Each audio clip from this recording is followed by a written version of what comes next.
Genshin Impact, Vera's Melancholy. Volume 1.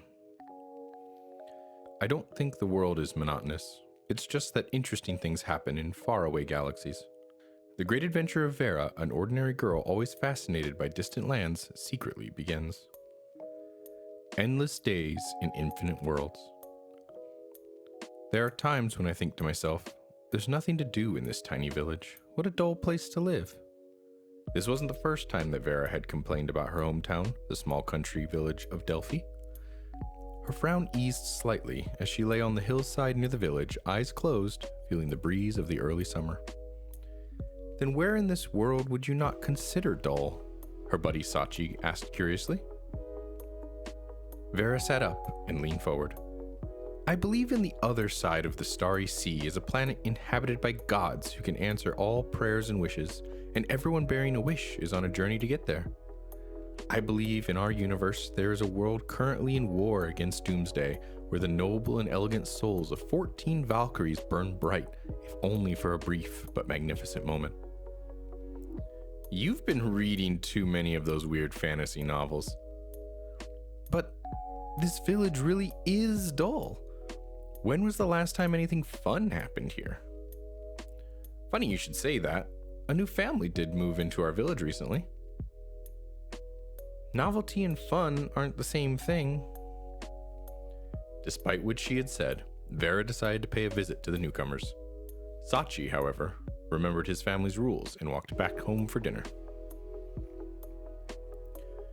Vera gave the door to the newcomers' abode a gentle push. Much to her surprise, it wasn't locked. Anybody home?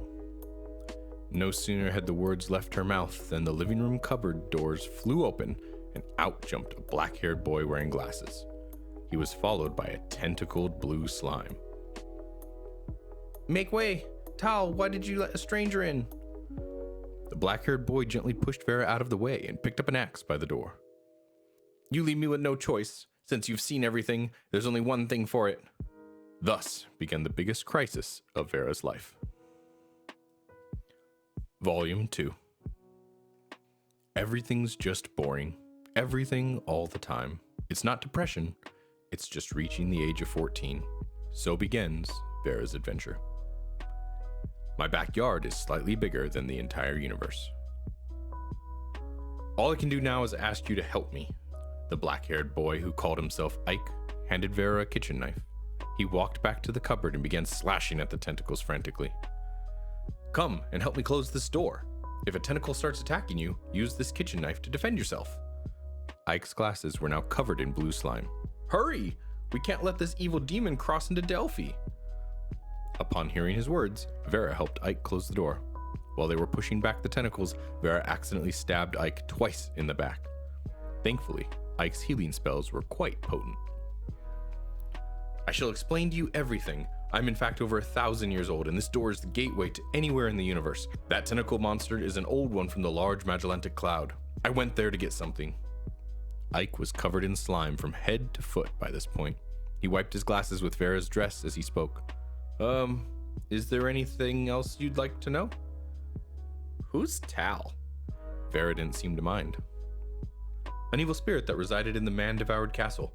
It has served me as a butler since I subdued it. Strangely, it behaved quite friendly towards you. Vera's parents always reminded her that people are destined to build families, and that it was futile to entertain dreams of anything beyond the homestead. Her buddy Sachi once told her that if a lively girl like her were to marry someone from a faraway land, the whole village would become unbearably lonely. The real reason Sachi said this was that he was something of a weakling, and was sure to be ferociously bullied if he ended up having to play with the boys. The human spirit is still too immature. I need to guide you both through the wonders of your childhood. Ike extended his inviting arms to Vera. You will sing every step of the way on your long journey to youth. From the Orion Arm to the eternal Jehannam, from the torrents of time to the depths of the starry sea. How far is beyond? Any place in this universe is just as boring as my backyard. The scale of everything beyond follows the heart, Ike replied. Thus, my heart is bigger than the entire universe. Volume 3. The Andromeda Empire stretches across half the galaxy group. Every planet within the Empire has its own demons and deities, dragons and monsters. I've come up with a story for every star from your home. That's not possible. Looking from here, the Andromeda Galaxy is only 1/5 the size of your moon. So continues Vera's adventure. The Man Who Stole the Lone Star. I am the second rightful heir to the Andromeda Empire, and I have more than 200 titles to my name. You shall call me the Princess Androbasilisks. The charming girl then crossed her arms, savoring the moment of her entrance in her mind and giggling to herself in amusement. Her sole reason for gracing Delphi with her presence was to marry Ike. If you, he who conquered a quarter of the universe, marry me, my safety shall be guaranteed after my elder sister takes the throne. If I might ask, how big is the Andromeda Empire? Vera asked. I reckon there are more than 9,000 inhabitable planets. With so many stars in your possession, why come to steal my brilliance? So you aren't here to harm Vera? Sachi cautiously asked Ike, who was carrying the scrolls and globes of other planets. Of course not. I think she would make a great assistant. After putting down everything, he clapped his hands. You like her? Me? No, not at all. I don't like her at all. Sachi looked away, worried the old sage might discern his true feelings. He reached for a box full of photo frames. He grabbed a few at random, each picture depicting a different beauty. Look at them. They all said they gave me their one and only true love, but did they? In reality, I was just one of their many lovers. Sachi did not know when or where he had heard the saying, but blurted it out of his mouth in the moment of annoyance. With so many stars in your possession, why come to steal my brilliance? Volume 4. There is a saying that goes as follows. Not all that glitters is gold. Sometimes it is the outpouring of a broken heart. Either way, the stars in the sky certainly aren't made of gold, and most people's hearts aren't made of glass. In any case, here's the next chapter of Vera's adventure. All that glitters. The people in these photographs are all so pretty, Vera exclaimed as she picked up Ike's box of framed photos. Of course they are. Otherwise, they wouldn't have had their chance to leave me with a photograph to remember them by. Ike had no intention of evading. After all, he was a galactic sage who was over 1,000 years old, so of course he knew that girls were easily hurt, and that they could become trouble very easily. Ike would thus never cheat a girl. Take notes, boys. Having seen the starry host, I thus make star-shaped jewels to remember them by, he continued to explain. But those stars that shine across the universe do not belong to anyone, so it is impossible to steal them. Vera did not understand. What are you saying? I'm saying for the sake of the foolish fellow who isn't present right now. Pay it no mind, humans are just far too young. I will serve as the go-between between you and Ike, Sachi said to the princess in the Andromeda Empire in a loud voice. Huh? I love Vera. I don't... Disgusting, boring, be silent, worm. You are an offense to my ears. I've already acknowledged Vera as my friend. I will not hand her over to a cowardly person like you. What? Volume 5. You can't have picnics on the side of a galactic highway. Even the deities will be held fully responsible for road accidents that might occur. The doorway to a study in a simple village connects to anywhere in time and space. Having hide and seek across time, Vera's great adventure continues. Roadside picnic. When Ike was taking a nap, his servants waged a terrible war against each other. The great wizard had subdued many gods and demons to serve under him. As the most formidable wizard of his day, Ike was in command of gods and demons more numerous than the entries in a dictionary. But who was the strongest of those under his rule? The gods and demons decided to find out for themselves through battle. Unfortunately, they seemed to have erroneously regarded as their own 3 who were neither gods nor demons: the princess, Sachi, and Vera. Ike only slept for 2 hours, but in that time 3 stars had already been destroyed. Why should I protect you? The princess pulled her hand away and the giant demon plummeted to the ground, its eyeballs gone.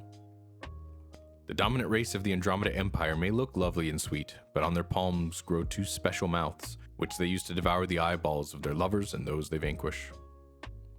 Are we not friends? Vera wiped the blood off her face and appeared to be hurt by the princess's words. Yes. The princess blushed and looked away. I already regard you as my only friend for what has happened. I was not referring to you, Vera. No! Sachi yelled as the gnarly jaws of a dragon closed around him. surrender to me now," the giant dragon jeered. "Surrender and conclude that you are worthless, lowly rats, and that I shall let you live." I surrender, let me go, Sachi screamed. Why, a lizard of your despicable breed should know better than to utter foolish words. Even the geckos in my palace could crush you. The princess gave her wrists a twirl. No, this has nothing to do with me, Sachi yelled as the dragon cast him into the sky. And just like that, the battles between the dominant species of Andromeda and the ancient giant dragon were over. The moral? You won't get hurt if you just surrender. Sachi was knocked out of the contest and woke Ike up with the slap of a slipper. Vera also survived thanks to the protection of the princess. You imbecile! The mere sight of you is revolting. Do not come near me, do not talk to me, don't look at me, nor breathe the same air as me, you lowly scum. The princess could not have a lower opinion of Sachi. Volume 6. There was once a great scholar who wished to write a book about all the festive days of the empire. After looking into it more closely, he discovered that every single day had some sort of festival associated with it. He persevered with this monumental writing task for 6 months before giving up on it. But don't worry, as far as this book is concerned, I am the author, and I won't let my readers down.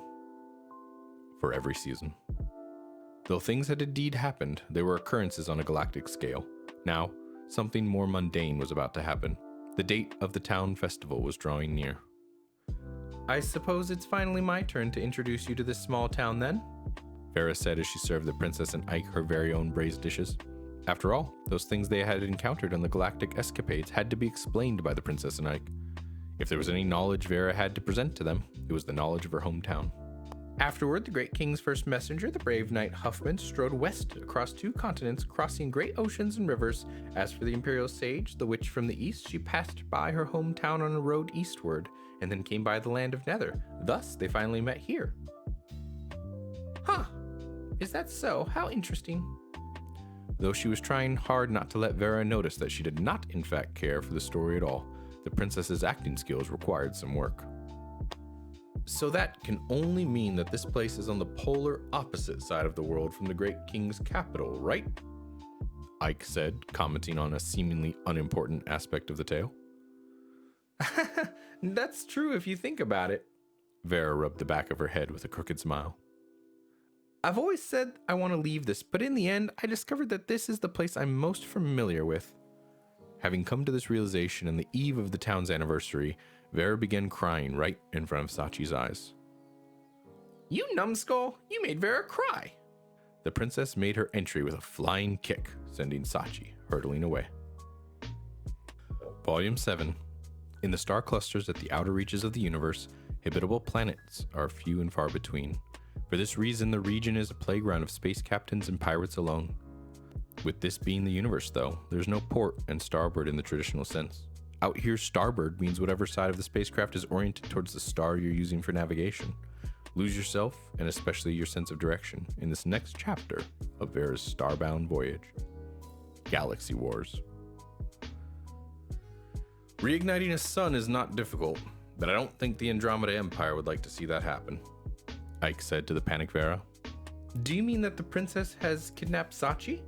Vera said with some shock in her voice, after giving the matter some thought. How did you come to that conclusion?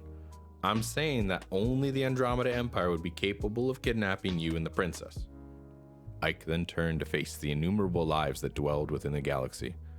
He paused for a moment before declaring thus. Inhabitants of the galaxy, though I have come here upon the invitation of the High Saint King Lebanon to reignite the flames of the few remaining stars, it seems the Andromeda Empire does not wish for your longevity and thus has kidnapped my friend. Are you then to put their lives over that of all life? Saint King Lebanon arose from her seat. If that is the case, why then do I rule over these stars? Finally, the Saint King would charge into peril alone, defeat the assassins from the Andromeda Empire, and rescue both the princess and Sachi. Afterward, she had a few words with Ike. Did you think you could defeat the dormant species of Andromeda? Ike praised.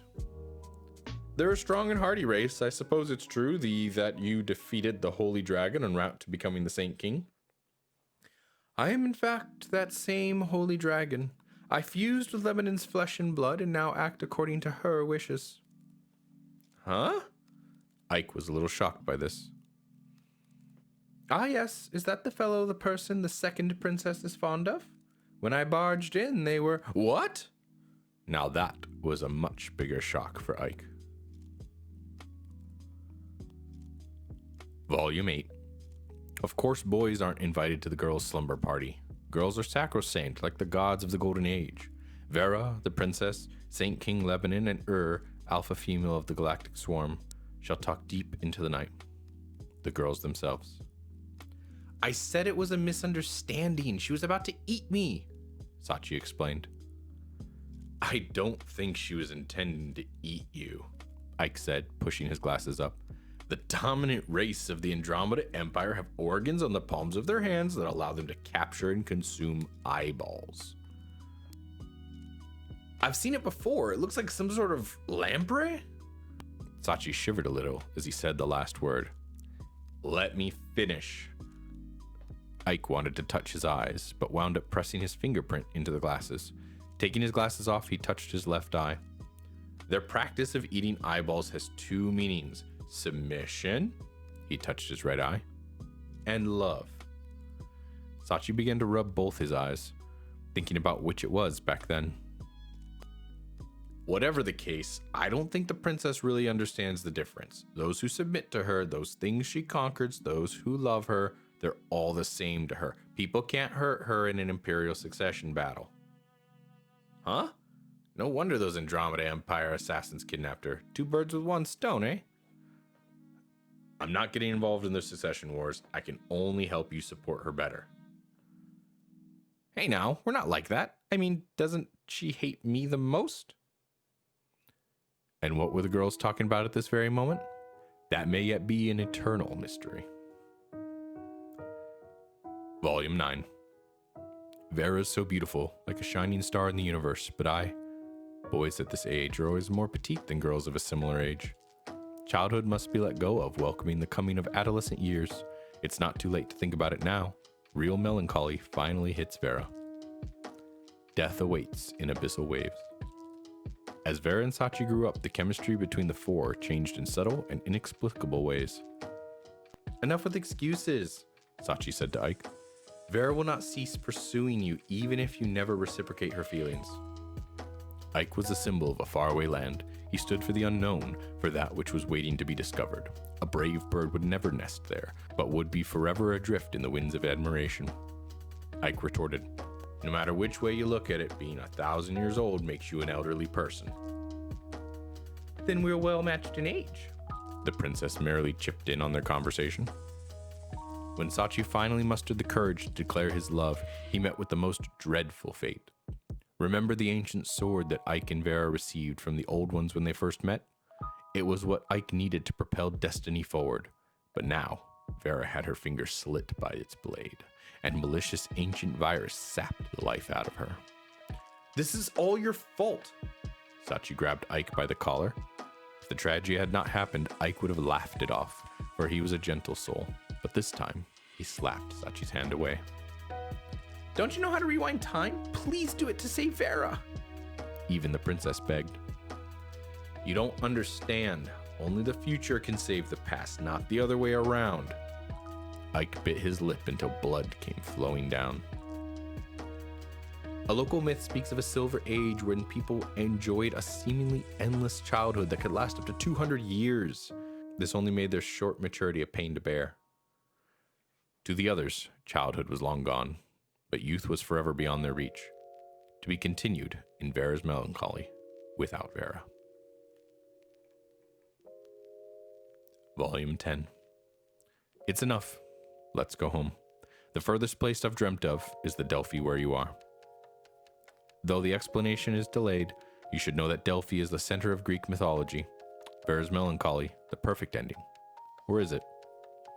Vera's Melancholy. To revive Vera, Sachi, Ike, and the princess embarked on a spectacular and thrilling journey that lasted 20 years. From battling Signar Inferno to slaying the Star Devourer, the trio had even rescued 2 galaxies and the Galaxy Empire. and eliminated 4 species of ruthless interstellar worms along the way. When Vera opened her eyes, she found herself in the arms of Sachi, now a hero of cosmic proportions. To the dominant species of Andromeda, 20 years was nothing more than a few seconds. The princess looked lovely as always, but her countenance was a curious mix of genuine happiness and loss. Sachi, having lost an eye in his adventures, was now a tall and strapping young man. His flowing tears soaked into Vera's shoulders. Though still prone to tears, he was no longer a feeble-minded self. The years had been kind to Ike, who after all this time still had the same old smile on his face. "I am but an echo of time," Ike said as he began his preparations. "As I've said, the past cannot change the future, for the predetermined rules of the equilibrium are slightly more powerful than me. But the future, with its infinite possibilities, could save the world." Ike transformed Sachi back into what he was 20 years ago, and time reversed itself to the day of their departure. Everything seemed to remain unchanged between the 4, though they realized that the innocence they once shared was one thing that could never return. "I'm so sorry for depraving you of your childhood," Ike said to him. "Now go. The youth that you deserve awaits." "I have witnessed every wonder in the universe for your sake, and this was how my childhood ended." Sachi summoned every last ounce of his courage as he stood before the girl of his destiny. "I will never reach my youth without you by my side." What will her answer be? Editor's note: the author of Vera's Melancholy is now off living the high life with the royalties from the first 9 volumes. If you happen to see him in your corner of the universe, please help us to impress upon him the urgency for which we require the next volume. This has been Vera's Melancholy.